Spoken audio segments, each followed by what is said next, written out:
back of the end zone. It was Kenny Stills who slid across and cut the score. Landry in motion. They fake. Well, they back to Landry. Touchdown. What a play. A call by Gase. He faked the end around, stopped dead in his tracks, and a pirouette was wide open down the sideline. Holmes down, kick is up, and the kick is good. And so the Dolphins have scored 20 straight points to take a 20-17 lead over the Atlanta Falcons with 2 minutes and 30 seconds left to play here in Atlanta. Ryan from the Miami 26 fires downfield, and the ball is taken off. The Dolphins have Rashad Jones. All right, we win this game. The first interception of the year for the Miami Dolphins defense, and they couldn't have come at a better time. What a football game, a memorable contest here in Atlanta. The Dolphins finally wake up from their offensive slumber to score 20 straight points in the third and fourth quarters, and they wind up winning it 20-17.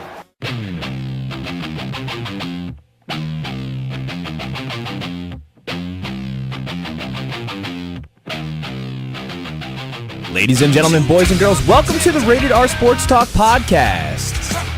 I'm your host, John Longton, and I'm joined by my two co-hosts, Maximilian Niemeyer, a.k.a. Max. Hello, everybody. And Eric Druckman, a.k.a. Druck. Hello again, motherfuckers. Let's not forget our publicist, Kara Cliff, is in the building today. Hey, guys, what's going on? All right, let's get it started.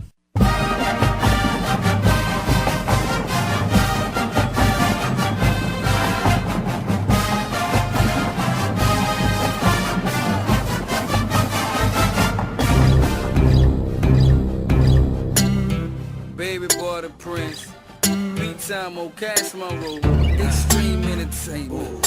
This is the way I live. Little boy still pushing big. Dungy takes the snap, scans the secondary, throws over the middle, Bird wide open, 45-40. Green in front, right down the middle, untouched. And 66 to the house. And the lead for the Orange. Play action throw to the end zone on the right side. It's caught. Steve Ishmael, touchdown Orange. And they still lead Clemson, 23-17 Orange. Play clock 3, zips it back, operation clean. Kick is good for the lead. And at 9:41 on the fourth, the Orange lead number 2 Clemson, 27-24. Clemson cannot stop the clock. Victory formation again with 16 seconds to go. And Dungy takes one more knee. The Orange pour out onto the field. It's the biggest upset in the Carrier Dome in more than 30 years as the Orange lead the entire game and hold off the defending national champions. They beat Clemson, winners of 11 in a row. The final score is the Cuse 27, Clemson 24. This is a story about Syracuse. This ain't about Clemson. This is about Syracuse. They outplayed us, outcoached us. We give them a ton of credit. This was a football game that they just flat out wanted more than we did, and that's 100% on me. Let's go Orange! Clap, clap, clap, clap, clap. Let's go Orange! I have so many tears invested in this. Football isn't really too crazy, but so many tears invested in the basketball program with Syracuse that this win struck home for me. You know what I'm saying? We beat fucking Clemson? Unfucking believable. Clemson? They struggled against Pitt the week before. I thought Syracuse was supposed to suck. Well, Syracuse is a mediocre program. It's a mediocre program. They're not really supposed to do anything, to be honest. They're supposed to just be there, more or less. Maybe they'll have an upset here and a shitty loss there. And they're kind of like a Northwestern, more or less. They're very on par with that program. Actually, both broadcasting schools are excellent. Northwestern's probably actually over Syracuse. But, I mean, traditionally, you just walk all over that program, and being in the ACC is kind of tough. Are you saying as if, like, you know, Northwestern is the whooping boy of the Big Ten, as is Syracuse in the ACC? Yeah, more or less. Mm-hmm. Yeah, more or less. But to be honest, that was in the back of my mind that game could ever happen. I was actually at the point with Maximilian over here. I was there. Wow. And my one good friend, Ben Keller, was texting me, are you watching the Syracuse game? And to be honest, every TV in the joint had the Yankees game on. And I looked at my phone, and I'm like, holy shit. Syracuse is about to beat Clemson. So I didn't really watch too much of that game. I'm not even going to lie. I didn't watch any of the game. I was watching the Yankees. We had the bartender change one of the TVs, and then there was some bitch at the end of the bar who got all pissed off. I was watching that, and she ended up changing scenes. We made her leave to the other side of the bar. I said, okay, well, this is way more important. I'm sorry that your Yankees are in the playoffs, but this is about to be the biggest win in my mind, Syracuse school history. Apparently, it was the biggest win in like 30 years or whatever. But this was a monumental win. This is way bigger than fucking Game 2. No, was it Game 3? Or was it Game 1? No, it was Game 1 of the ALCS. Game 1 of the ALCS. It was bigger than Game 1 of the ALCS. In my mind, in the fourth quarter when you're getting down to the nitty-gritty, and Syracuse is on their last drive of the game, and they're about to beat Clemson, and every single goddamn TV in there, which is only 3 TVs, had the fucking Yankees game on, and none of them had the Syracuse game on. So I had one of the TVs changed, and I made an enemy right away. But I don't care. Like, fuck, dude. Yeah, we beat Clemson. That was fucking crazy. It was crazy. I was jumping up and down. I was going wild. Wild. Yes, Druck. And let me just say, I saw them the week before. I attended the game against Pittsburgh at the Carrier Dome. Against Pitt. Bullshit-ass fucking Pitt. Pitt. You never fucking hear about Pitt. And I'll tell you this. They struggled against Pittsburgh. They could not establish the run. The entire first half, they didn't do anything, really. I mean, more or less. What I did see was really good quarterback play by Eric Dungy. I mean, this kid is very good in the pocket. When he has to run, he's elusive. He can break tackles. He's very smart. His touch is really good, actually. He got out to the receivers in the end zone. Perfect, picture-perfect passes.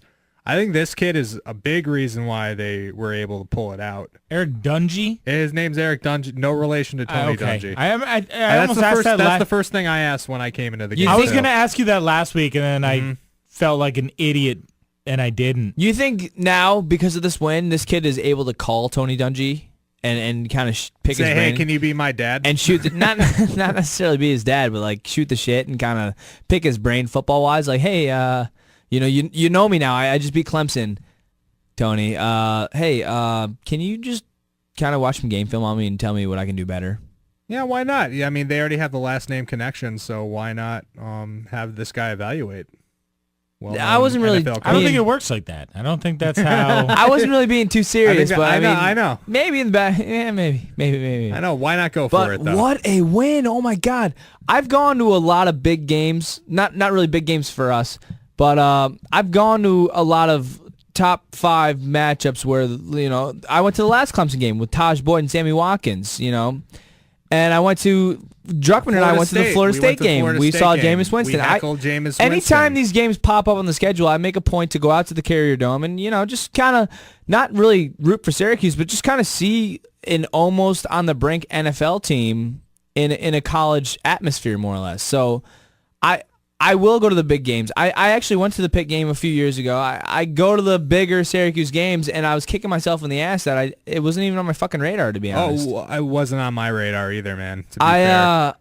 I mean, I knew they were playing, but I just didn't make a point of it to even get tickets or do anything. I don't really have a home base in Syracuse. A lot of my friends that were in Syracuse that I'd stay at their houses and this and that, they've kind of moved back, and it's kind of more of a burden to go out all the way out there now. But fuck, man, I think from now on, from this past win, I have to go out there to these fucking games. I think because of this past Friday, I have to go. So I didn't go to the game, but I was able to somehow teleport out to the press conference, and I got to speak with Dabo Sweeney after the game. It sounds really far-fetched and crazy, but this is actually real audio after the game. Yeah, Dabo, John Longton, Radar Sports Talk. Syracuse basically just bent you guys over and railed you pretty hard without any lube there. How does it feel? This is going to hurt. This is going to hurt. A lot of pain for a couple of days here, but you move forward. And, failure is a part of your journey, unfortunately. Yeah, going back to what we were talking about before, it looked like they were giving it to you pretty good. The game film's going to get released as probably a sex tape. Was it a consensual sex tape at least? We'll watch the tape and evaluate and move forward. Yeah, Coach, I feel like you're sidestepping my question. Is Clemson going to file some rape charges after tonight? A lot of pain in our locker room, but listen, this is a story about Syracuse. This ain't about Clemson. Thanks, Coach. Okay.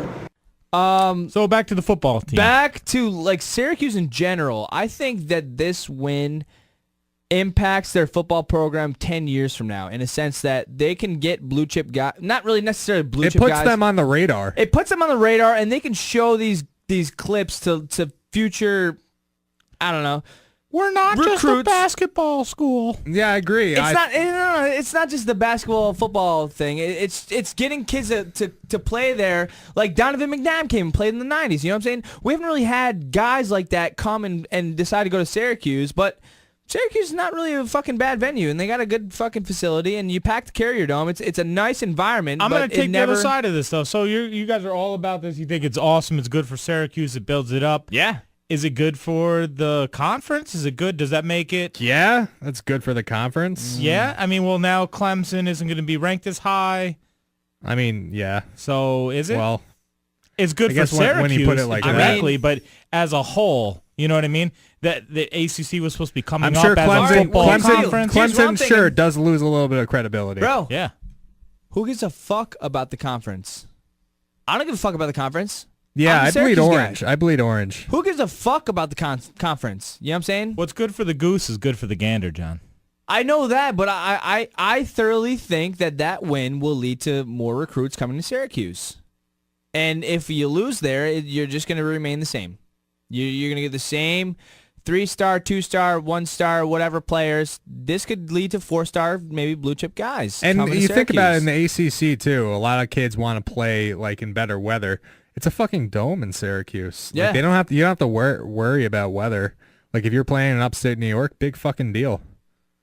You're at the Carrier Dome. My only knock is the we get on the conversation of sports venues, and the Carrier Dome was built in the mid '80s, and a lot of people are going to think that it is outdated. It's kind of bleachers all the way up. We all pee There's in no a trough. Yeah, You pee in a big trough. you pee in a trough at the Carrier Dome, and it's just bleachers. Is getting dome at the dome like a thing? I've never really even been out to Listen, Syracuse. I think you imagine it open is. like a portal into an alternate universe. It's got to if be a that thing, happens. right? Yeah, Yeah. I think so. You guys ever hear about stomping the dome outside the dome? What is You that? ever heard of What getting a happens with scully in that? the gully? No. Stomping the That's a dome. All right, co-host thing. so if you've ever been to the Carrier Dome, you know they got these huge ridges on the outside, like big columns that you can pretty much walk into, put your body into. But if you stomp it with your foot, you can hear it bouncing all the way up just like a slinky and bouncing all the way down. It's whatever. The first time I ever did it, I'm like, oh, that's kind of cool. But now I'm just like, whatever. But, I mean, for people that never heard or saw before, it's kind of weird. Yeah, we'll whatever. stop- maybe You're we'll over here stop telling next me time all we're You about want it to stomp right the now. dome? We'll stomp the dome. Let's stop. But the dome is most certainly outdated. They proposed a new dome for Of Syracuse course a they couple of did. years ago. I mean, a lot of these sporting venues, they'll get built, and in 15 years they're already fucking outdated, and they already want new ones. You know what I'm saying? Like, I don't know if that has anything to say about our society wanting to go. Throwaway society, yep. It's kind of like that planned obsolescence shit, to be honest. I mean, you don't have to get rid of half these stadiums that they fucking knocked down in order to build these new big, Jerry World fucking $1 billion Cowboy stadiums and shit like that. Yep. May I suggest knock down the Carrier Dome, create the Bayheim Bowl?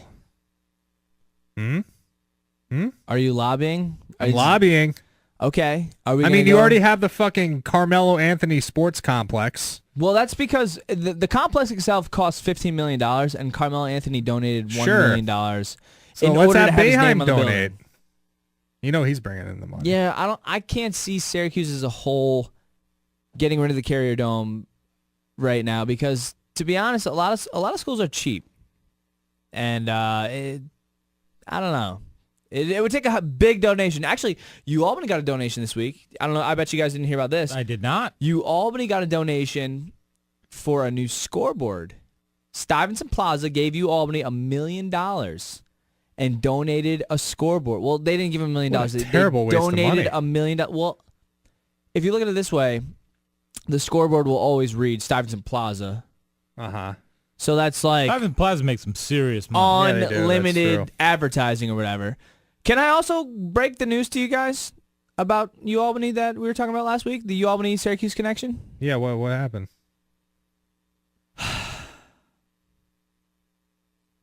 Tully's, guys. Yeah, I can't wait. Delicious chicken fingers. Tully's. Right in my backyard. I can't wait. Can you just stop for a second? Wait, Tully's what? backed out Fuck off! this week. You're kidding me. Nope. There's no Tully's at UAlbany anymore. Oh my. So if you wanted to enjoy delicious chicken tenders in your backyard. These motherfuckers have to have like a mail service. Dude, right now they're already building where the Tully's should be, and they just backed out fucking this week. Get what? They're building. Was it going to be like a full restaurant? It was going to be like a sports lounge-ish. It's kind of tough to do a Tully's there because you If I can't. take anything from this, is that I need to get some fucking Tully's in my life. Because Dude, it the must be chicken that fingers good. are the best on earth. Dude, I Best will on earth. 2 weeks in a row. I all will right? drive to Tully's right the fuck now and Okay. camp outside Tully's just for your Tully's experience, just so I can see the Yes. look on your motherfucking face when you dip that golden brown chicken tender into a nice barbecue. Oh my No, God, honey I'm with mustard. it. It's got to be the honey mustard. I'm a That's their barbecue guy. That's their signature sauce, though. The honey mustard. Well, I'm a barbecue guy. I'm going to go All honey right. mustard here. I'm going to break the All right, ice. yeah, All right, yeah, that's what all I'm right, talking all right. about. All right. That's fine. I'm That's split. fine. That's fine. I'm not crossing the aisle here. I'm a No. barbecue The guy. fact of the matter is, it's delicious buttermilk breading fried to perfection. And then, I'm never gonna fucking have it in Albany. my problem is since John last year, drives there and then drives it back. since last year, these fucking cocksuckers have had fucking billboards all around school. Tully's coming to the campus center. Tully's, Tully's. Everywhere you look, Tully's, Tully's, Tully's. And right before it's supposed to happen, we're like a month and a half away from the Tully's fucking finally coming in. Hey, by the way, we're pulling out. No. You probably heard our podcast John, I have a last week. proposal for you. Next time, you and me, maybe even Max, next time we're all in Oh, thanks, Syracuse, Truck. we're going to fucking go to Tully's, and we're going to get fucking answers. We're going to find out what the fuck happened. You guys want to? I know what happened. They Yeah, listened to our we're gonna podcast take the microphone and with Druck us. threatened them that if they didn't fucking do it right, that he would not donate to the school. And they were like, "Oh, that's it, dude. They might fuck this up. We're pulling it. We're yanking it." So way to go, Druck. Yeah. It makes total sense. Yeah, full circle. We I didn't even start threatened- talking about Tully's. I till threatened last week. them with a steak knife, actually. They had billboards up for a full year. We talk about them for 1 week and they pull out. The power is strong with us. What can I Their say? Tully's pull-out game is way stronger than mine. I will tell you that. Way stronger than mine. Jesus, Tully's, what the fuck? I mean, talk about the last second. Motherfuckers. Go Cuse! Moral of the story. Moral of the story is we out here, all right? We out here.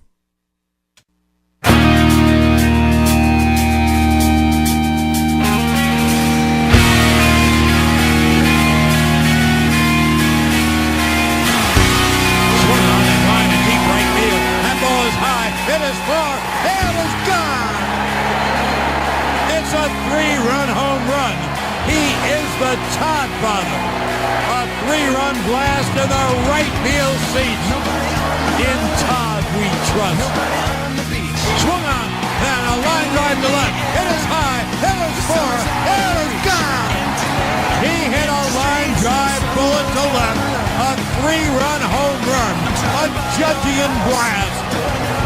All rise. Here comes the judge. He hits a three-run home run. The Yankees have blown it open. They have an 8-0 lead. Now the right-handed Giles is set pitch. Swung on and line. Base hit. Right center field in the alley. Didi was running. Judge scores. Here comes Didi. He is going to score. Sanchez, a two-run double to the gap in right center. One of the greatest rallies I've ever seen. The Yankees get on the deck. 2 in the 7th, 4 in the 8th. They have a 6-4 lead. And Chapman deals a high pop. They're gonna get it. Gardner in left field. Gardner makes the catch. Ball game over. Yankees win. The Yankees win. All right, so we had to go down the hallway and bring in a brand new guest for this segment. This is Eric Hanman. He works for 104.5 The Team, and he broadcasts the Yankees. Well, not really broadcast. We'll tell listeners what you do. Well, we just board out the game. We pot them up and play the local breaks. That's basically it. So you work a lot of the Yankees Got to listen games. to John and Susan all day. So Right. You work a lot of the Yankees games during the season. Yeah. So how many Yankee games have you done this season? I would say up around 40. Up around 40. So he's very well versed in the Yankees universe. And I've watched just as many, more than that. Well, yeah. He's a big Yankees fan. Might be your dream job. Is this your dream job? Yeah, well, let's not coach that far. Dream job. Yeah.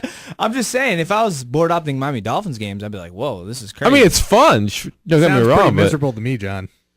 you get paid to watch Boarding a up team. watching All Dolphins I'm games? getting from That's this is what you get I'm paid to saying. watch a team. I mean, John, I guess the dream job would be if Sterling retired and needed a replacement, and they were just like called up, 104.5 the team in Albany, were like, you got anybody, and then just threw me on the mic. No, I'm just busting your balls. Little backstory on Eric here is when I first got my internship with ESPN Radio, you showed me through the ropes. taught you everything you know. You taught me how to use this the way microphone you're that I'm running talking this on. stuff. Yeah, exactly. So every fuck up that I You made, blew our ears out earlier because you didn't know how to work the sound system. And Yeah.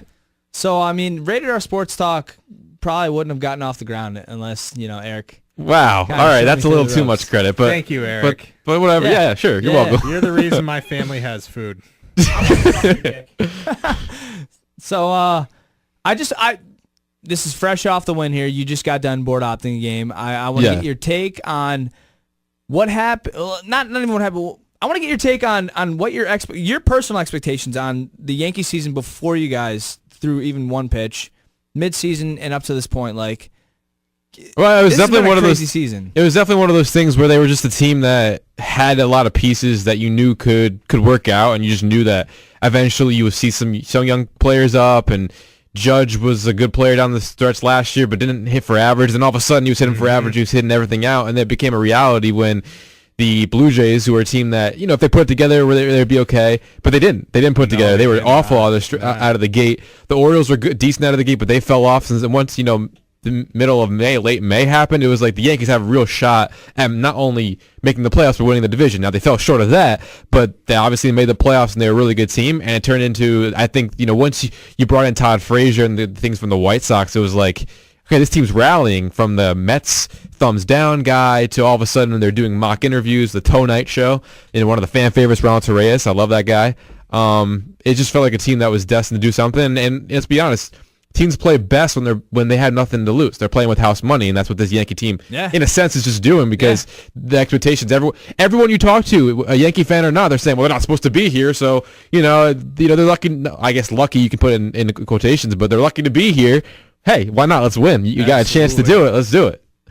As a Red Sox fan, I admire where you're at right now. I admire the mindset. I admire your team. I want to be you right now. Not even lying. Like, the Red Sox started the season, they had these high expectations. They were supposed to win the division, which they did. Right. But they were supposed to go further. You signed Chris Sale, so now you got Price and you got Sale and you got all these arms. You got the reigning Cy Young Award winner and you got everything lining up for the Red Sox to do big things and possibly go back to the World Series. And then the Yankees just kind of steal the show at the end of the season and get in the ALCS, and now they're tied up 2-2. Underrated starting pitching, and for the Red Sox, it was the opposite. It was Chris Sale started out great, and then he got worse. Yeah. As the season progressed. Yeah. And then Porcello didn't live up to expectations. Porcello did not come out. No. He also didn't get the bats behind him as well. I mean, last year he had the bats. This year, I felt like every fifth game the bats would go cold on Porcello starts. So it was just it happens. It was a freak year for Porcello, but last year if I told you coming into this season that Doug Fister would be pitching Game 3 of the ALDS, what would you have been confident that you'd win the ALDS? I mean,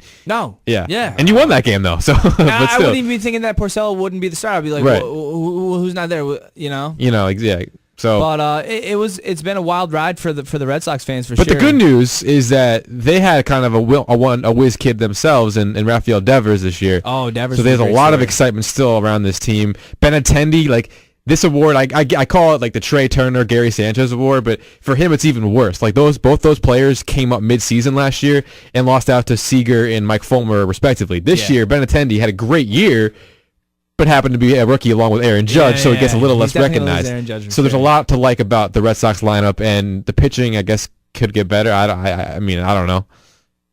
I think that Price contract is terrible. They need to. Listen, I thought he was going to be a huge part, and he was. In Game 3, he was a big part of that team. To kick him in Game 3 against the Astros to extend it. He had a nice relief appearance. He was great out of the bullpen. It's just once you lose the guy who's supposed to be your second best pitcher, Pomeranz needs to step up, and he didn't do that. Yeah, and Pomeranz was a sure thing all season, which is kind of crazy. Right. Who would have thought that fucking Pomeranz would have a big season? But once you get to the postseason, it's just it's a total opposite, kind of ball game.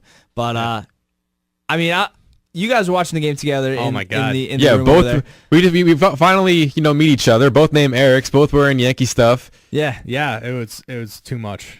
It was great. It was a great match made in heaven. It was a great time. Well, because friends right now. high fives tonight. I'll tell you that. Yeah, definitely. Chase Headley just made a face plant into the ground. So much shit about Chase Headley before he went back. Well, it was one of those things where I was like, you know what, this guy's gonna do something. Yeah. So let's just talk as much shit as we can on Chase Headley, so that he can disprove us wrong right now. It's like they're putting reverse Chase psychology. In so many different spots in that lineup. Just the DH. I don't have the exact number, but the DH in this series, and if you want to include Austin Romine, who played catcher today, while Sanchez DH, if you use him in that kind of conversation, they had one hit the entire postseason, and Headley finally came through. He had the one hit. He comes through and gets the second hit. His second hit tonight was a big double to put runners on second and third, nobody out, down 2 runs, and the Yankees, who are a team that doesn't usually manufacture, they've been so frustrating a lot of times where they get runners on third with less than 2 outs and they can't convert. But they did it twice today. They did it with Sanchez on a sac fly with Didi, and then they got Gardner. Judge almost hits a home run, and then it ties it with getting Ellsbury in from third, who pinch ran for Headley. So it was great. I'll say this. I'm somebody that grew up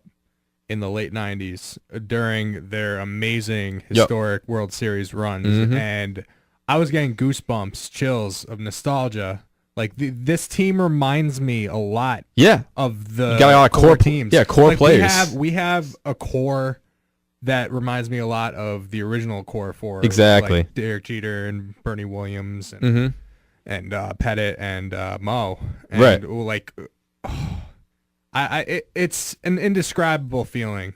I'm excited. I'm excited for years to come because I know the Yankees are young and built, and I know the Red Sox are young and built, and baseball as a whole is better when both teams are good and both teams are relatively. And not to pile on here, John, but if you think about players who are going to be gone, possibly in the next few years, Gardner. Well, you got the Ginger. You got Clint Frazier. He's coming. Oh my God! No, he's coming. Well, think about Headley. We might not sign Frazier back, and you got Headley for another year. Oh, you got this young kid, Gleyber Torres, who might actually play in the Arizona Fall Leagues. It looks like he might be ready to go into next season healthy. He might play, come up because of contract reasons later in the year. 19, 20 years old. Yeah, exactly. He's very young. Yeah. So they still have players because of that deal. Like, they haven't used, obviously Frazier played in the regular season, but that Andrew Miller deal that they did last year, they didn't use anybody from that deal yet. Obviously Frazier came up middle of the season. Still have Justice Sheffield from that. Pitching-wise, Chance Adams had a really good minor league season for them, the minor leagues. Dylan Tate, who they got for Carlos Beltran last year, he put it together this year after kind of struggling in the minors last year. So there's still a lot of young players that Brian Cashman cashed in and did a good job. And as much as stuff, shit, I give Brian Cashman a lot. Because you look back at it, they're paying Brian McCann $5.5 million and then signed Matt Holliday for $13 million. And McCann's contract total was $17 million. So you're actually paying $1.5 million more to have gone out and got Holliday and trading Brian McCann when you really needed a catcher. Because look what happened in Game 2. Sanchez didn't handle that play. You could have used a better catcher. And look what Romine caught yesterday or whatever. And so that deal kind of Holliday's not even playing. I know that's not, you don't forecast that, but it's just like, why do you do that? We could have used McCann instead and blah, blah, blah. But he's made a lot of other great deals. I got to give the guy a lot of credit. And Cashman's been on a roll as of late. He has.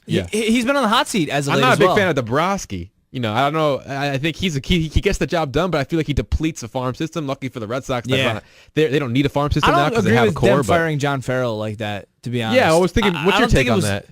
It was not on his shoulders, more or less. He's a great manager. He's a great coach. My question to you is this: as a Red Sox fan, if you knew last year at this time, we're getting rid of John Farrell, why Torey Lovullo?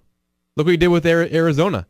He was the bench coach, I believe, for the Red Sox last year, and he's a manager, and he turns around the Arizona team to make them a playoff team this year. Well, if you're going to fire Farrell in the future, that was the guy to make your manager, because when Farrell had the cancer issue, opportunity there, right? Because when Farrell had the cancer issue that I believe recovered from,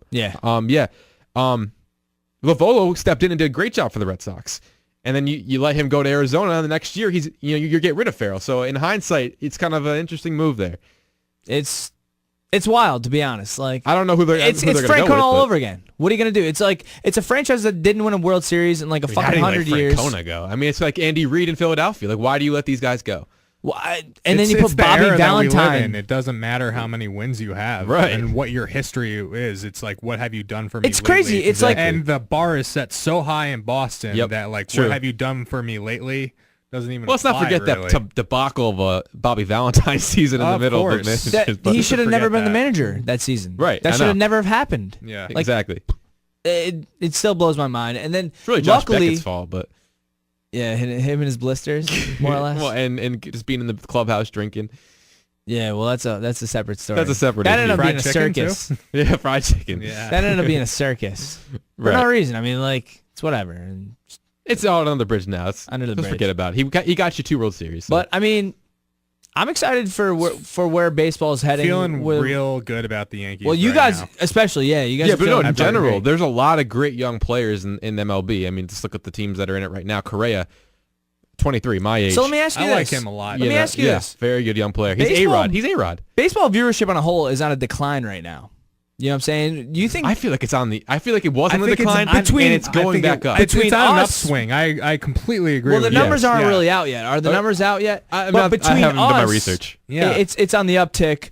But in the general population, do you think people are generally like people that normally don't watch baseball? You think they're tuning in because of Aaron Judge and because of all this stuff I mean, that's I'd happening like to right see now? the statistics based on the whole national anthem thing in the NFL, whether people decided to tune to baseball playoffs instead, or what was there. But no, I do think so. But maybe because I'm so immersed in the entire season because I play fantasy baseball as well, just follow a bunch of teams throughout the regular season. So I'm so immersed in it that I would have to see some numbers and statistics. But I feel like that definitely these young kids are getting people to tune in. I would say. I mean, Aaron Judge. Definitely. Piggybacking off of that, I think Aaron Judge and what he did in the home run derby, Right. like an event like that is going to bring along the not avid baseball fan. They're just going to see all these dingers, and you see what Judge can do. Yeah. And Here's after, a question. While Judge did hit all those home runs in the home run derby, I think that brought them on to actually invest in Yankees games and actually care too. To play devil's advocate, though, like here's a question: do you guys remember that Albert Pujols hit his 600th home run this season? I do. You remember personally, but no one really made a big deal of it. No right? one actually made a big deal that this year has been a record in home runs in for the history. Stanton. Stanton almost hit 60. But in general, that was a big story. I mean, Mike said it every morning. But the Stanton one, yes, but yeah. the Pujols one, I blame it on our regional situation. Right. I feel like it's like those things because of the steroid era has been made a less big of a deal. Right. But when you have someone like Judge in a big market like New York, I think it does help that a little bit. Mm-hmm. I was saying a few shows ago that they set a record for most home runs in a season. They did in the history of MLB, and that's been not Alex Gordon hit really talked about. Hasn't there been a ton of strikeouts too? I believe it's one of the most. Yeah, definitely some of the most strikeouts. That's where the game has gone. Everyone's saying it's the launch angle. It's all or nothing. Yes. It's the launch angle. Well, people don't Do you choke- believe it's the launch angle that's leading to so many strikeouts and home runs? So many at the same strikeouts time? in a sense, yeah, because people don't choke up for contact on 0-2. They still say if I get a pitch, I'm going to try to hit a home run on it. They don't necessarily say I'm going to need to put this ball in play and see, to move the runner over from second to third, or just trying to get the ball in play to see if we can make them make a play instead of me just swinging and missing on a play. So yeah, that might have something to do with it because they're trying to hit home runs in 0-2 instead of choking up and just putting the ball in play like in the old days. Let me ask you this: we're at about 15 minutes right now. You're Wow. not missing anything down the hall, are you? No, we're good. All right, just making sure because we do Cubbies have and Dodgers still going strong. Cubbies. I'm pulling for the Cubbies again too. I don't know either. But they're on their last breath for sure. how great would a Cubs-Yankees World Series be? Well, I think Dodgers Yankees would be great too. Yeah, that's what I'm saying. another classic Either or. matchup, Right. but you subtract the Astros from this whole equation and the But they're MLB playing for Houston strong, so they're still a big story. right. it is. And yeah. isn't it the top four cities, top four populated cities in the United States that are going at it right now as well? New York, It's Los definitely- Angeles. It's New York, Yeah. Los Angeles, Chicago, and Houston. Is it Houston? Is Houston number 4? I think so. I think you might be right. I think I feel like I saw that statistic. I think at it's the some top point. four Is it most top four? populated cities Okay, in the United I'll States. believe you. So those are all the I big haven't looked markets. this up, but New York and LA definitely up. So there's no reason why Chicago, that I this would've- playoff So did not are have eyes we on it. admitting right now that baseball is fixed? No. Is that what's going on? No. I think if baseball was fixed, they'd have the first ALCS between the Red Sox and Yankees since 2004. You're right. So You're right. No, but I to be honest, I wish you Yankees luck. I don't like thanks. I don't like rooting against the Yankees. You know what I'm saying? I'm not a hater. You know what I'm saying? Okay. I That's don't respectful. I don't root against the Yankees at all. I'd like to see the Yankees success. And I want to see you guys do good things. You're just Yes. like my dad, the Red Sox fan. He's rooting for the Yankees because he loves me. There you go. Mm-hmm. I don't love you, Druckman. Well, you know, it's I don't same love you at sort all. of you guys kind of have the same dynamic in my life. You know? Yeah. You're a father figure to me, John. Thanks, dude. Yeah. I mean, I brought you into this whole podcast world, I so did. I can also I take you just out want of to it. make you proud. I want you to love me. All right. We'll see what happens in the coming days. But just want to thank Mr. Eric Handman for coming down the hallway and Yep. gracing us with his MLB knowledge. I'll Dude, tell you what, man. Dude, drop some lines. I'll tell you what, man. I'll tell you. No, but anytime thanks for having me. Anytime you want to stop on the show, let us know. Sitting Sportside Podcast, 1045theteam.com. Yeah, Eric also has a podcast. It's called the Sitting Sportside Podcast. You can find it on 1045theteam.com. It's clean. It's clean. You can also find it on their YouTube channel. I used to be a guest on it, but You can still pop on. I'll pop on. Little I'll pop on one crossover of these episode. days. Yeah, for sure. Am I allowed to swear on it? Yeah, we can bleep it out. I mean, we've had some pretty bad things said by one of our co-hosts. Mike James? Mike James. I mean, should I even, I don't know, just say the one that just comes to mind. He called Jameis Winston an overrated monkey. Yeah. So. Mike James is a black kid, He by is the a way. black kid, yes. Yeah, so he's allowed to say stuff like that. Yeah, why I not? think, I don't know, I don't say stuff like that at all. No, but he's a great entertainment. I mean, he has his own show, I think, too. The Mike James show he does every once in a while. Yep. But, Yep, definitely. He's like, if you enjoy this podcast, listen to the Mike James on Sitting Sports Podcast when he's on those shows, because he'll be just as entertaining, I feel like. No doubt. He should have him on here. He had some interesting nicknames for John and Susan that he shared with me, too. Yeah, he does. He's not a big fan of them. Yeah. Well, what was he saying? Anything crazy? He called him, like, dick sucker and her cunt face or something. Oh. Yeah, very colorful. Nice. I don't feel that way about them at Mr. all. Heyman, thank you No. for coming down. I appreciate problem. the time tonight, and that's going to end our baseball segment for this evening. You know what's crazy, guys, is we've gone a whole show, thus far, without talking any NFL. That's kind of mind-boggling right now. I think we should switch gears and kind of get to that. And we might as well just start with the story of the week.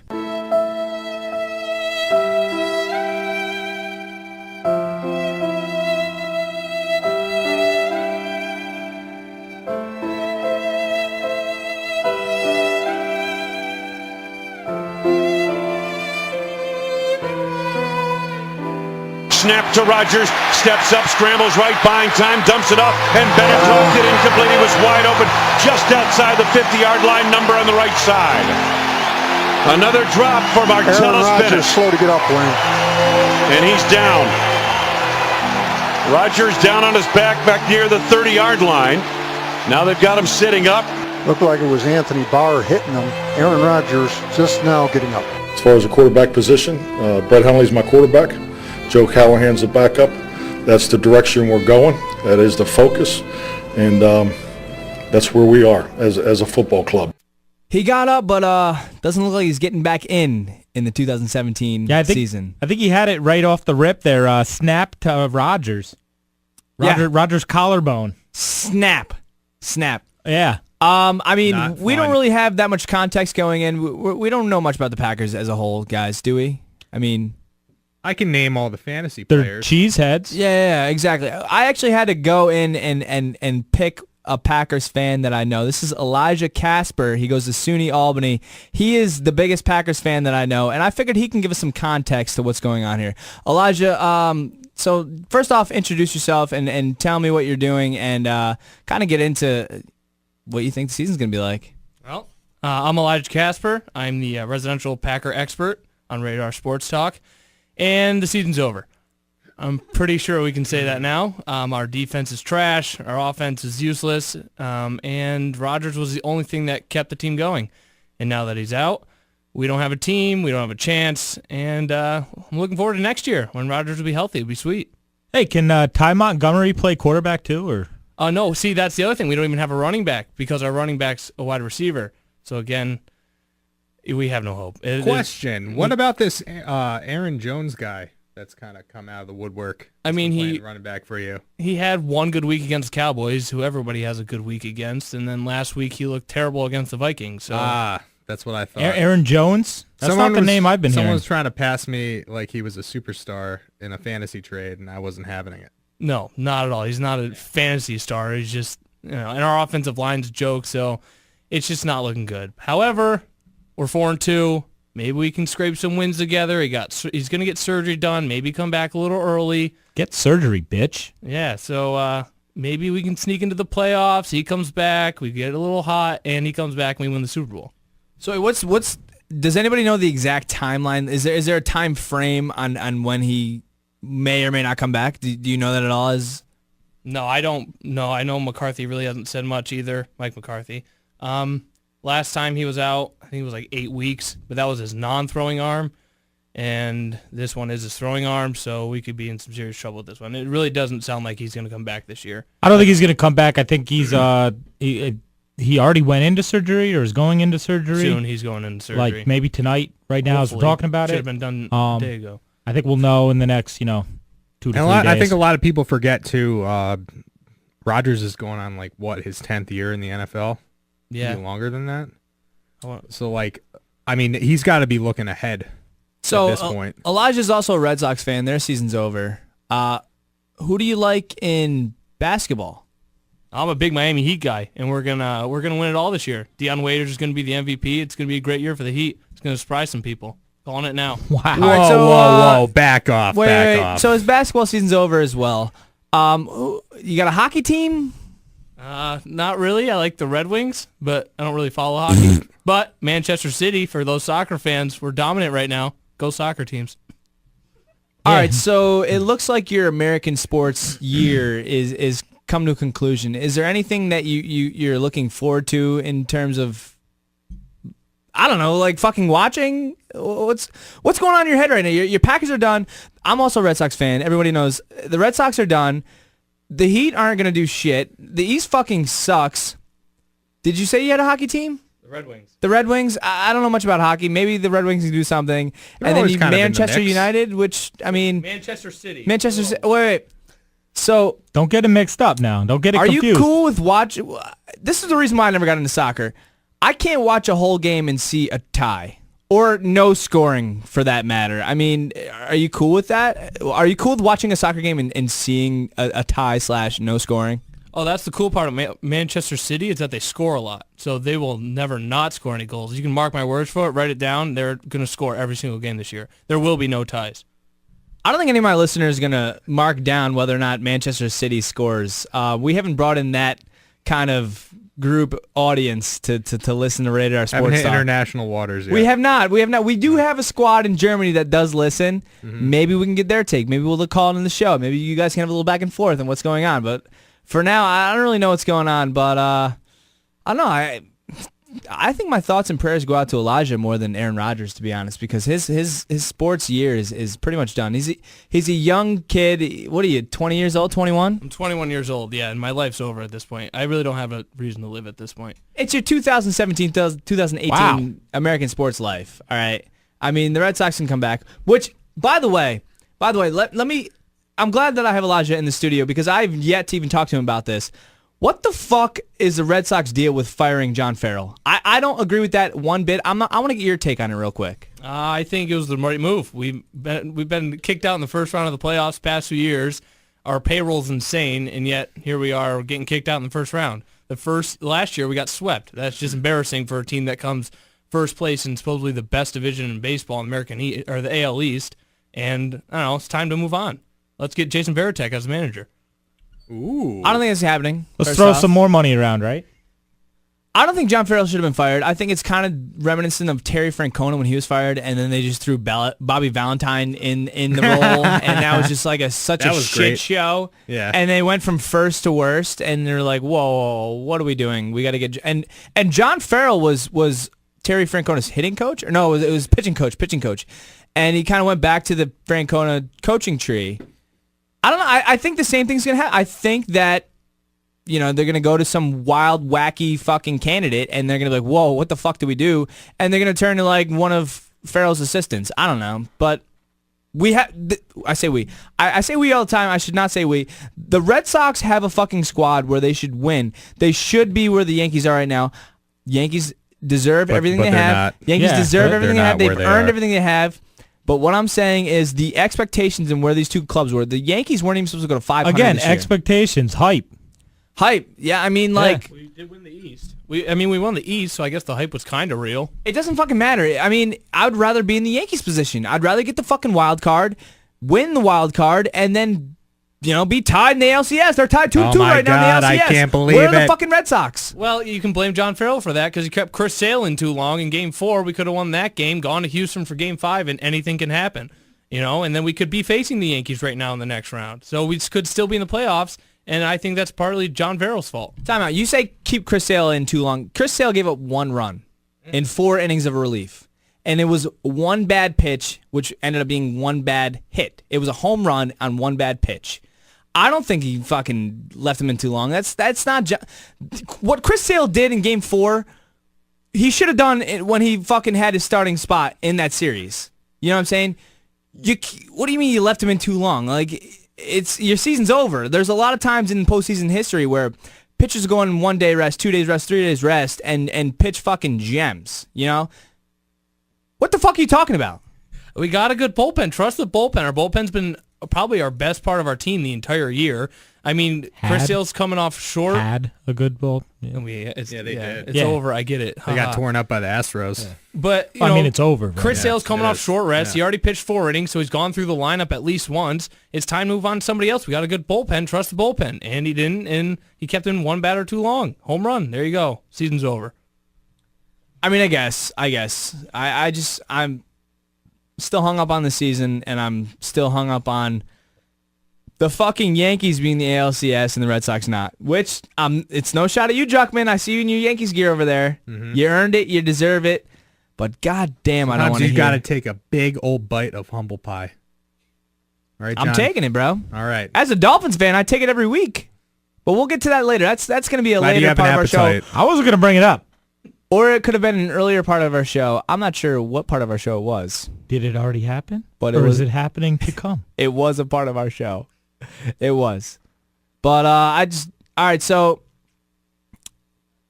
let me get your thoughts. All right. How old is Aaron Rodgers now?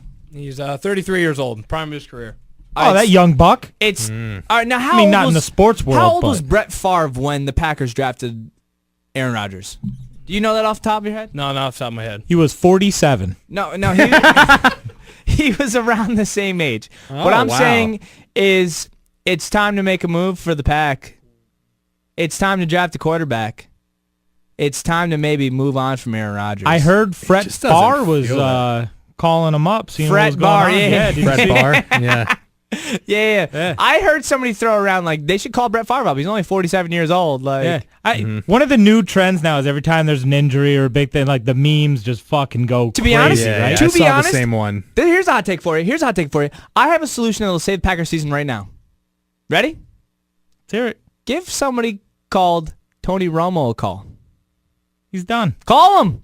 He's not done. Call him. He's Call out. Tony Romo. He could. I'm not saying he's Aaron Rodgers, but he can lead that team to the playoffs / maybe championship round. He's not going to give them a Super Bowl, but if you want to fucking sell tickets, he's fucking hanging out with Captain Ron. What do you think, calling Chuck? Monday I see night Chuckman games. over there nodding his head. Do you agree with me? I'm not in somewhat? my head because that was the topic of conversation on a nationally syndicated sports show this morning. Are you calling me a poser? I'm not calling you a poser. Are you calling me a fucking poser? I'm not calling you a poser, but it is a hot topic right now. But I don't think it's going to happen. It's not going to happen. No. It's not going to happen at all. I think Romo has too much of a good thing going right now, and people are really enjoying his work. Well, he's a messiah. Plus, I don't want to of see color it. Analysts. We've already established And this. if I was a Multiple times on the Packers show. fan, I don't want to fucking see it because he's just going to come in and get hurt again. Yeah, true. Why are you going to get your fucking hopes up? Is that what you want? All right, first I don't off, think that is what you want. John is an absolute idiot because we are not looking for a new quarterback. I don't know if anyone watches the NFL, but Aaron Rodgers is by far the best quarterback in the NFL. Was. Okay, he'll be the best next year, too, when he comes back from this injury. That's debatable. Maybe. That's Brady. debatable. Brady's good, but all right. Anyway, so Brady's getting old too. Brady's nothing to say. No, Rodgers is the best quarterback in the NFL. Brady has the best, pedigree. Is the best quarterback in the NFL. Second off, Romo's going to get sacked once and break his back again for about the 15th time, so I don't really want him on the field. I know, get politics out of football.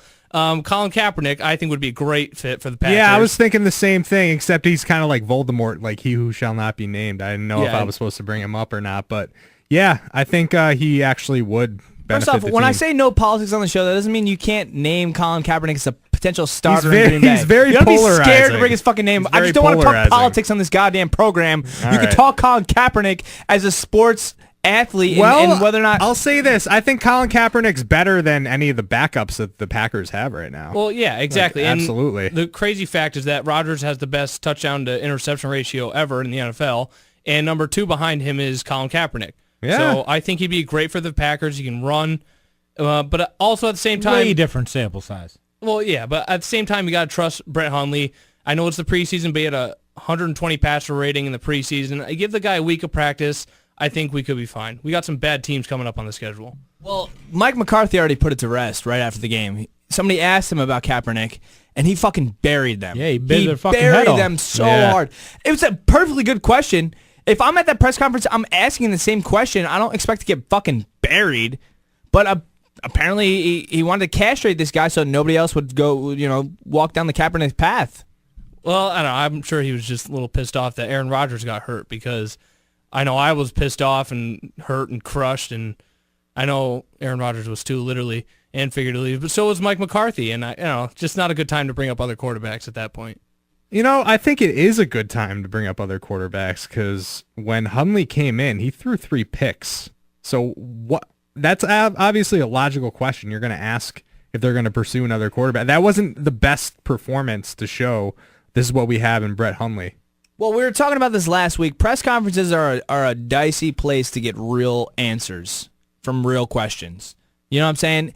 It's a cookie-cutter platform. You get cookie-cutter questions with cookie-cutter fucking answers. If you ask something that's out of the realm and that'll, stir up the pot a little bit, you're going to get a fucking crazy reaction. And that's a normal-ass press conference. I could see if that question was asked at practice sometime this week, it would probably get a better response. But if you got all the media there after a game, you're going to get that same answer no matter how Hundley does. No matter how he does. It doesn't matter. It's a question that shouldn't be asked, but it should be fucking asked. I think it should be asked, but a lot of the coaches and players don't want that question to be asked. Yeah, and I think McCarthy was probably just very overwhelmed and frustrated at the moment, too. He And was he kinda just like- probably wasn't having a lot of questions. He's like that old man, get off my lawn type He is. character in that answer. It was a little bit Get like off that. my lawn. He's What do not you mean? he's not Colin one to Kaepernick? smile, ever. What do you I've never seen mean? him smile. Oh, what a fucking Ever asshole. seen Matt McCarthy smile? No. It's Mike just McCarthy? a guy trying to do his goddamn job. Or You his know? Why do you brother. got to castrate him in front of a fucking national audience? You know? Right. Yeah. Well, I don't know. I mean, it's I don't know. It's it goes with part of this whole fucking aura that Colin Kaepernick brings. Like he didn't even want to entertain. Why? As soon as my quarterback gets hurt, you're gonna fucking bring his name up. Like they're so fed up with just everything that encircles his name right now. He's created. It's not even Colin Kaepernick, the quarterback, anymore. It's like that's the fucking headline story news. You know what I mean? So I think he jumped at the question a little bit. But I think that he would have kind of a hard time in Green Bay. I don't think it's the most welcoming environment for someone like Colin Kaepernick. No, but at the same either. time, Green Bay wants to win football games. Yeah, that's Literally, true. all I mean, if they have- can just swallow their pride, all and they have in understand Green that. Bay is the Packers. I just got a text message update from my buddy. He goes, he broke his ankle. They are saying. Oh, that's Gordon Hayward, for anyone wondering. Right Not there. Aaron Rodgers. Yeah. He broke his collarbone, just in case you forgot. Is that what that was? Yeah, it was his collarbone. Oh shit. Mm-hmm. But anyway, to go back to defend Brett Hundley a little bit, I mean, he didn't practice with the first team at all because he never does because Rodgers That's is a the large quarterback. part of it. And Yeah. the Vikings defense is elite. They got a good defense. So, and our offensive line has yet to play together once the entire year. So I think this week against the Saints is going to be a little better, but our defense You is... can never Is it judge going to on be that one better though? sample The size. Saints put up 3 defensive touchdowns last week against the Lions. Yeah, like they looked that's true. legit. I think that's the most points that a defense has put up all year in fantasy wise. 32, and that's standard scoring for defenses. Saints had more touchdowns than the Dolphins last year. The Saints defense had more touchdowns than the Dolphins last year. Am I supposed to be shocked on that one? Hey, guess what? Finn's got the motherfucking W, kid. All right? Giants took a W this week, too. Hey. Too, yeah. Who would have thought after 6 weeks in the NFL that the Giants would be 1-5 and the Dolphins would be 3-2? Dolphins are 3-2. Dolphins are 3-2, and I mean they probably would be 3-3, but we got to bypass that Week 1 game, to be honest. So they're only half game out, fucking to the Patriots through 6 weeks, which is kind of where I thought they'd be, but in a different way of getting there, more or less. There's some sloppy teams that have winning records right now. Not gonna lie. Oh yeah. Hey, did you guys think that this was gonna happen? He's back. Don't call it a comeback. Here's Peterson up the middle, and he will take it all the way for an Arizona touchdown, 27 yards. It's Peterson again.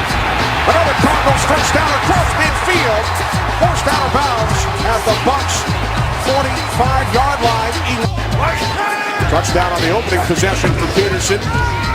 There he is on 2nd and 4. Inside the 20, forced out of bounds at the 13. It's Peterson. What a move. How about that head fake, Charles? And Adrian Peterson gains 12 for the Tampa Bay 36. Penalty marker as Peterson takes it in. Don't call it a comeback. We all knew he was capable of this, right? He's been there Guys, before. Did we all not know he was capable of this? Of course. To be honest, I wasn't sure. Well, I'm happy he's he back. was buried in the Saints running back limbo. There's 3 guys on the Saints that are perfectly good RB1s, and he was just that was kind of on him. He also for signing with the Saints. Well, he can't. Yeah, I agree. That was on him. It wasn't he him. had to have known. It's not. I said that before. It's not like they just fucking sprung that on I think him. the last time that they had like a one running back offense, it was like Ricky Williams. He probably didn't believe it though. He was probably like, "Yeah, sure Reggie thing." Bush. Reggie. To be honest, Reggie Bush was still on like a committee though. Yeah, Was it was. he? Yeah, it was. Can you name the other guy? With Pierre Thomas. Fuck. No, the Deuce Staley. Are That's not we the name I'm prepared looking today, for. guys?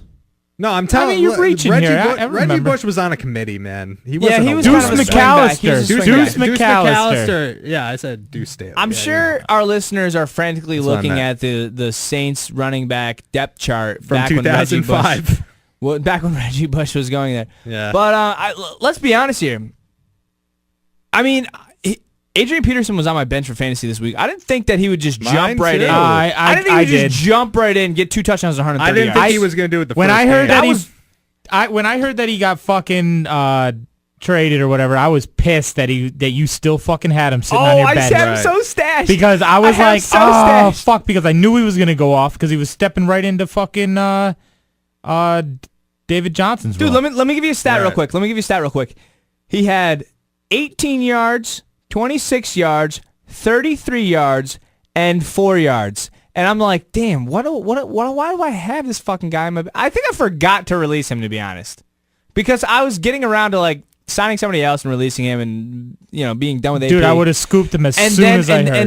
And then he got traded. I'm like, whoa, this is awesome. Go ahead, John. Can I just say that I just stuck with him because I was like, this is Adrian Peterson.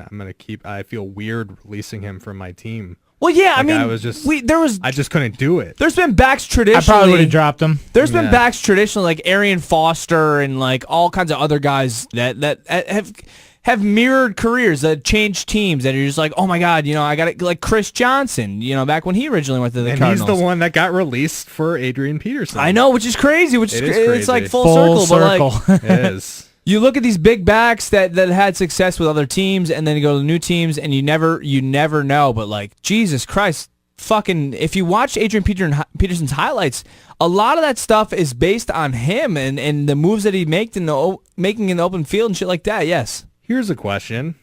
If AP remains this hot, keeps up on this streak, did they put David Johnson back in there when he's healthy? Yes. And just forget about Adrian Peterson? Yes, because David Johnson looks, I won't say exactly, but he looks like a young AP. He does. And you go with the young. Well, you go with the hot hand. That's what I'm saying. I think you should go with the hot hand. If AP is hot, maybe you bring David Johnson. When's David Johnson supposed to come back? I heard sometime after Thanksgiving. Yeah, I heard that as well, like around week 9, week 10, something like that. No, I think it's later than that, right? It's going to be later than that. You think? Yeah. I heard originally... when you're talking Thanksgiving, you're thinking around like 12. What's the rule for the injured reserve? If you go on the injured, you got to be out at least 6 weeks? 6 weeks. All right, so I thought it was just 6 weeks that. to be out. Yeah, he's totally past that. Weren't they hesitant on putting him on IR originally? Yes. So I thought he'd be back kind of around week 8, week 9.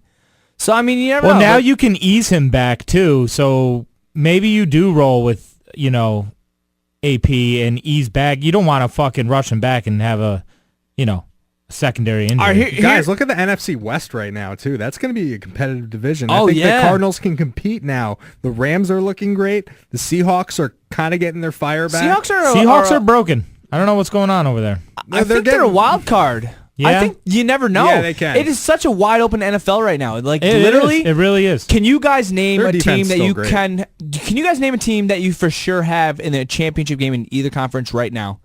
Will 100% be in the championship game. And if you can, put something on that shit. Put a fucking bet on it. Because I don't believe that I know of a single team that can be in the top 4 in the NFL on either side. I can't name a team that'll be in the AFC Championship. I can't name a team that'll be in the NFC Championship. I think that the Chiefs will be in the AFC I hate Championship. to say it, but yeah, I agree. I think But they'll be you in the never championship know. game. I'm not saying that they're going to come out of the AFC, but I think here's they're the going to deal. make it to If the you had to game. pick one team right now, yeah, I mean, you would be going Yeah. Chiefs, right? It's Yeah. Chiefs and fucking goddamn Patriots.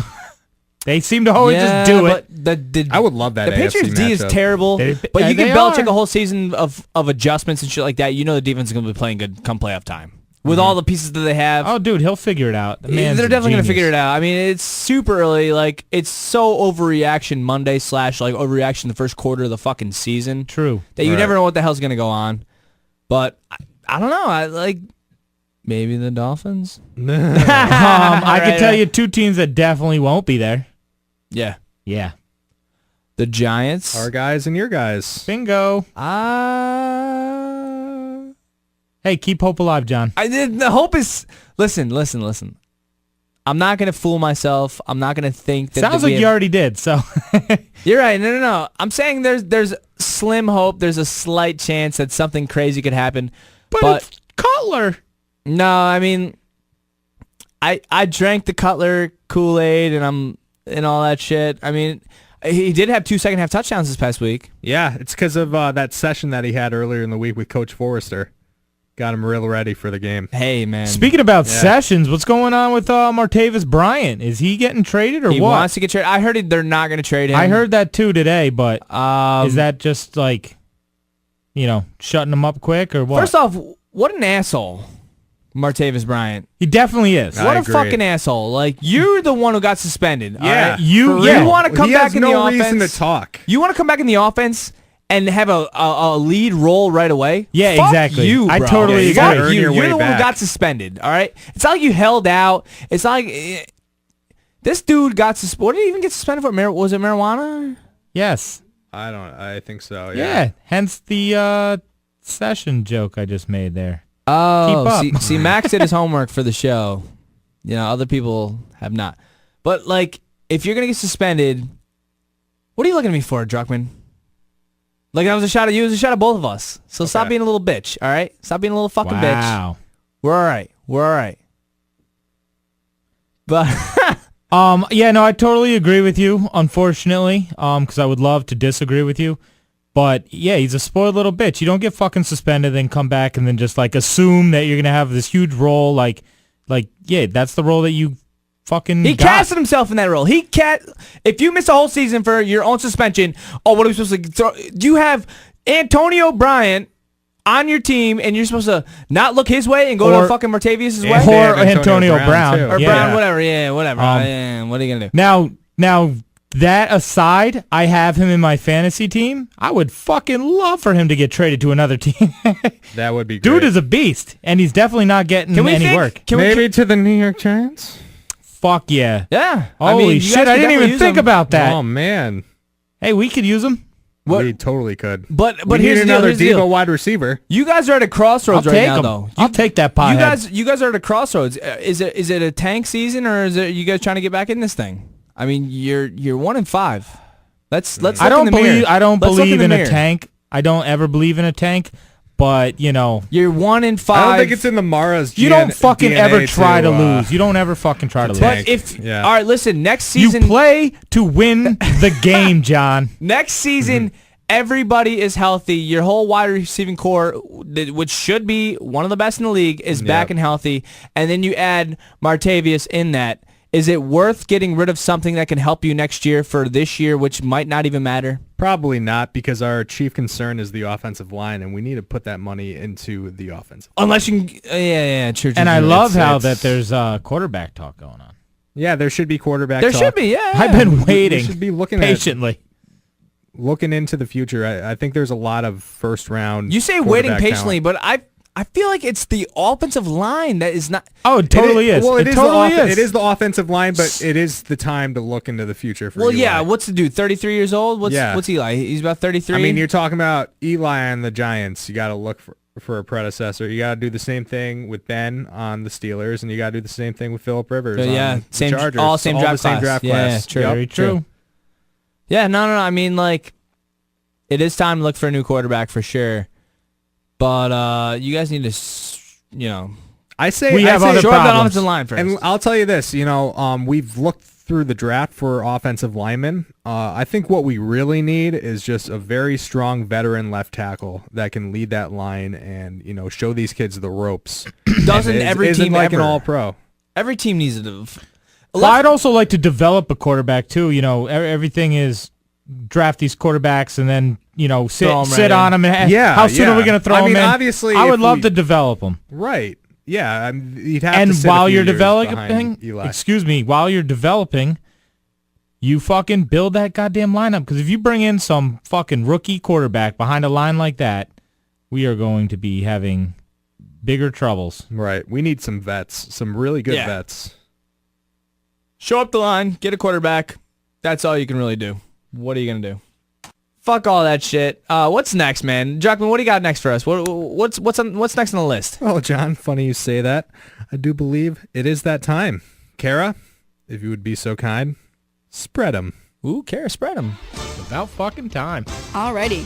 Okay, so for the first game of our bird teams on this week's Spread 'em segment is Minnesota at home playing Baltimore. Who's the favorite and what's the spread? I'm gonna let one of you guys go first. I mean, we'll go in order, obviously, but fuck it, Druckman, you go first. Okay, I do believe that the favorite is Minnesota, and I am going to. I'm so confident over there. Plus 4.5. Minnesota is giving Baltimore 4.5. Yes. All right. Max? Minnesota is the favorite. 5 points. I think you guys are giving Minnesota too much credit. Baltimore can go out and beat anybody, so I'm going to say Minnesota's the favorite, obviously, because it's in Minnesota. I'm going to say Minnesota, and the spread's going to be 3. All right, Kara, what do you got? All right, Max wins this one. It's Minnesota as a favorite, giving Baltimore 5.5. Fucking of course it is. Oh, shit. That's a lot. That's a fucking lot. Because Vegas doesn't think Baltimore's a good team. I don't think they're a good team either. Oh, my God. Rockman and Vegas don't think. I think that they are a sneaky team. I think they're sneaky bad. Yeah, right. All right.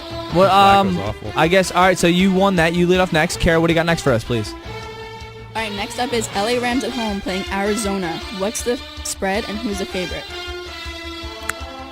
Mr. Max? Ooh, this is going to be a tough one. Ooh, this is a tough one. This one's going to be tight. Tighter. Toy like a toy. Toy like a toy. I understand. Yeah, no, all right, so Cardinals coming off the rebirth of all day. For sure.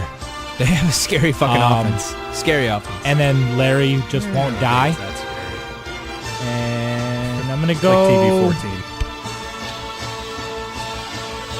Oh shit! I think am I fucking buying into the goddamn Adrian Peterson? I am. I'm gonna go. They're the favorite. They're given. He's got Arizona as the Arizona is the favorite. They're gonna give them 3. Ooh. Now you said this game is in LA? Yeah. Okay. Ooh, this is tough. Man. Okay. You said 3? I did. I'm gonna go. Shit. Fuck. I've got Arizona. Are you gonna go shit or fuck? Which is it? I'm gonna go fuck, and my spread will be. No, but I think Arizona is obviously the favorite here. I mean, both teams make a good case, and the fact that this game is in LA is kind of making me towards that whole push thing again. Totally different fucking odds if it was before last week with Adrian Peterson. Dude, I think you hit it hard. I'm gonna say LA. No. I'm gonna say Arizona is a favorite by. Sorry, the price is right. You by 1.5 points. Sorry, dude. Didn't mean it. No, I understand. Okay, John, I'm going to flip that completely. Okay. I think that LA is the favorite by 1.5. Ooh. They all sound so Kara. good. All right, LA is the favorite, but they're giving Arizona 3.5. I still Wow, won. Druck wins. Wow, Yay. my gauge is so off right now. Like, I'm in the furthest away for both. Yeah, I mean, Sorry, they're playing at home a in front of degenerate that gambler hot crowd. Degenerate gambler once told me, the home team gets 3 points. So you gotta take that into consideration. Yeah, no, I know, and I am. I plan on having a nice hefty parlay this weekend, but fuck, dude. I might need to reevaluate my life before that happens. Kara, what's next for us? Druckmann is first, by the way. All right, next up we have New England at home playing Atlanta. Who's a favorite and what's the spread? Ooh. Wow. Ooh, Super Bowl rematch? I didn't know that was happening this week. I thought it was supposed to be like week 1 every year. Is it not? Yeah, Shouldn't that have been fucking kickoff? Yeah. Mm-hmm. Yeah. This game, I think that Atlanta is going to come in real strong. They're going to put up 28 points in the first half. And there's going to be 3 points by Patriots. And the Patriots are going to come back and win it. I think that I'm going to give it to the Patriots. It's going to be +1. Ooh. Because Max? that defense is so bad. Yeah, defense is terrible. Defense is bad. Pats at home, you gotta go Pats favorite, right? Yeah. And then fucking Atlanta.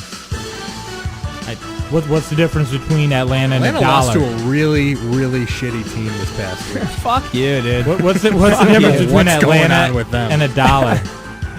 What is it? A dollar gives you 4 quarters. I love it. Dreadful. I'm gonna go Pats by a field goal. Pats by. I like that a lot. Fuck, I like that a lot. I'm gonna go Pats by 5. Pats by 5. All right, Max is the closest. It has New England giving Atlanta 3.5. Ooh. Damn. That's 2. That is Sports 2. book over here. 1, 2. I need to run the table in order to win. I'm just very selfish. It could happen. All right, Kara. Max is starting again. I don't know if I like to go last, to be honest. More spreads.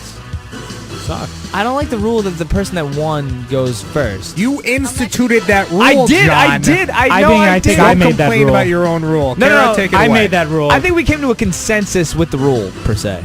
I You know made what the I'm rule. You jumped on board. You were all about it. Yeah. No. Yeah. I can remember. Yeah. Yes. Exactly. Now I hate it. I hate the rule. Hate the rule. I still think it's a good rule. I think the viewing audience at home is loving this. All right. rule. All right, let's get back to this. The next game we have. Sorry, Kara has to get out of here, so we need to get the show on the I'm road. just trying to keep you guys on track, even though Max is winning and She's John's just been trying spreading to, them for a very long time. I know, I can only spread them for so long. Some self-respect, Kara. I know. My mother raised me better. Ready? So we have Seattle away playing the Giants. Who's a favorite and what's the spread? I mean, Seattle's still the favorite, right? Seattle's the favorite against that dumpster fire of what we have left. Did you guys know the Giants? We could win another one in a row, though, and I wouldn't even be that shocked, to be honest. Hey, it's the battle of the two worst offensive lines in the NFL. It really is. No, throw the Colts in there. The Colts are like 1A. Colts just have bad everything. I mean, come on. All right. Seattle. Fuck, dude. Seattle 5. Seattle 5. Yeah. Do you guys know the Giants were getting like 14 points by the Broncos last week? Yeah. There's a thing that I do once a week. It's like a sheet thing that I fill out, and the Giants score wasn't even listed on it, or the Giants spread wasn't even listed on it because there was like the Vegas odds and the sheet just didn't match up. They didn't come to a consensus, so they just left it out of their like matchups or whatever. Wow. Yeah. Weird as fuck. Anyway, I'm going to go with the Seahawks as the favorite, believe it or not. Yep. Shocker. I'm going to give them 6.5. I'm going to go Seahawks. What did you say, Max? I said 5. Feeling better about Druck 6.5. I'm going to go 3.5 Seahawks. 3.5 Seahawks. All right, Max is on a roll. Seattle's giving the Giants 5.5. Vegas is fucking crazy. That just Vegas boxes is me being out. way too nice to the Giants right now. That gives them the win. 2 more games. We have 2 more. Oh, no, we have one more. Yeah. That's good. Wow, Max, you should start gambling. Yeah, I should Have you ever start. thought about that? Yo, hit me up on Sunday, bro. I got you. I got you. I hit you up last Sunday. Where were you? What did I do last Sunday? You had a lot going on. That was the text I got. I got a lot going on. What did I end up doing last Sunday? Last Sunday, I ended up working. This is not how's your weekend. It's not. Kara's got things to do. Kara, It's impressive how long she can I will hold that. fire you right now. Keep popping off over here. You guys see her attitude right now? Don't you talk that way to the spread'em lady. I didn't hear attitude. Are you guys all ganging up on me right now? I'm not. No. Is that what's happening? I literally didn't. Is there a hear mutiny on the show? And I can't see. Is there a her mutiny over on the show? countertop, So no. Kara, go ahead. What's the last game? All right. Okay, so for the last game, Monday Night Football, we have Philly at home playing Washington. Who's the favorite and what's the spread? Repeat all of that. I was busy reading your "Kill Me a Steak Knife" on your notebook. Wait. No, don't cheat. Don't cheat. The spreads are on there. Cheating. I did not see the last game, but I did see the written note that says "Kill me with a steak She stepped knife." up to the mic and I saw "Kill Me." I'm like, what the fuck is that? We're gonna pause. No, let's pause spread them. All right, we got a team building workshop. I feel like it needs to be had right now. Kara, step up to the microphone. Why did you write yourself. "Kill me with a steak knife" on your notebook? Explain. Actually, yourself. I was passing notes to Elijah Casper. Who is no longer in the room, But he saw it. and you showed Max. I didn't show Max. Max No, peeked. I definitely was all up in her business. Yeah, you As I was spreading All my- right, You got my attention. regardless. All right, Explain regardless. Why is "Kill me with a steak knife" on your notebook? Because I feel like what I don't even know what I feel right now. What's going on? What's "Kill me with a steak knife"? Oh, it's I whip. have the plague right now. I can barely speak, and I'm here because I'm part of the team. Either you're here or you're not. I don't want to kill you with a goddamn steak knife, Kara. All right, I don't want to drag you out of your dorm room or your school apartment or whatever. Steak knives are not clean cuts Or your friend's either. bed. Like, that's a very messy situation. You sure you want to be killed with a steak knife? Kill you with a steak knife. Kara, I don't know if we can finish spread them, to be honest. I think I think won. No. This is not. I mean, yeah. Nope. If I was going to guess, did I would already say win. the Eagles were the favorite 3 points. Yeah, let's. If I did have to guess. Eagles But are who? Spread 'em's over, though. Who the fuck are they playing? The Redskins. Ew. Yeah, I know. That's what I said. Segment's gone to fucking hell. It has gone to hell. All right, Max. Eagles at Redskins. What do you got? Eagles at Redskins. Eagles are the favorite. You said 3 points. That's pretty good. Yeah, I'm pretty good at spreads. I know. I'm gonna go 3.5. Eagles or Redskins. Go fuck yourself, co-host. I'm gonna say, you know what? I'm gonna go 2.5. Fuck both of you guys. I'm gonna go 2.5. Oh, Eagles. Kara, let them know how I just won that one also. Not Because that you there's guys are anything awful wrong at with math. What's that? Go ahead. What was the answer? All right, we have Philly giving Washington 5. So that would be another one for Max. I guess so. Well, if it was Hey, less, John, congratulations. If you played yourself. If it was any less than 2.5, then I would have won. Yeah, I know. I didn't think it was that crazy of a game. Oh, dude, Vegas. They're all over fucking The Eagles Redskins right are now. a decent fucking team. I didn't think Philly was head and shoulders better. They're on the road and getting 5 points. That's Well, that I didn't makes you wrong. Because doesn't make me stupid. okay, it does to me. You're a fucking cocksucker. All right, that concludes Spread 'em. Kill this fucking segment with a steak knife. Well, you won the goddamn segment, Max. 4 out of 5? 4 out of 5 what? I got 4 out of 5. Oh, I thought you meant like 4 out of 5 because this is the 5th time we've done the segment. Oh no, I think this is like the first time I've ever won this segment. Yeah. Yeah, for sure. You're right. Do we have a bird count? So the total is at 17 currently. 17. Does anybody know what we're on pace for? We are on pace for 45. 45. More in, Max, you had 45? Was it 45? I think you had 45. I had 46, and Druckmann had 49. 48. 48. That sounds correct. Okay. All right. So we all know that I'm 45-ish. I'm confident. I mean, ideally, I want us all to have the cut because like I've been preaching in the past few episodes, I want us all to look like assholes together. I don't want to single anybody out, and I don't want to, anyone to get. I'm feeling singled out. What do you mean you're feeling singled out? I mean, I'm gonna fucking have the haircut by myself. You're on pace to have the best fucking guest right now. What are you talking about? You're gonna be singled out. You're not gonna be singled out. Preseason hype. Overreaction Monday? Is that what you're saying? Yeah. Overreaction Monday. Hey, Aaron's gonna break his collarbone. They're gonna fucking score. They're gonna go on streaks here, and the total's gonna be like 52. All right, what about you, Druck? What's your mindset at right now? I mean, you guys are both on the outside looking in. I'm kind of sandwiched in between both of you guys, so I'm pretty safe right now. But Lucky dog. I kind of want to be tied. I want us all to get the cut. When I say that, I'm not fucking lying. I want that to happen. My mindset right now is that most of the bird teams look relatively solid. I mean, except for the Ravens. Yeah. I would say so. The Seahawks. I mean, they're still the Seahawks. I mean, sure, they have their little issues with their offensive line. But Russell Wilson, Doug Baldwin always get it going I late. think they're still a 10-win team. I think the Cardinals can possibly win 10 games, and I think that the Eagles are on a very good pace too. It kills me to say it, but hey, I'm taking. I think the bird teams are in my favor.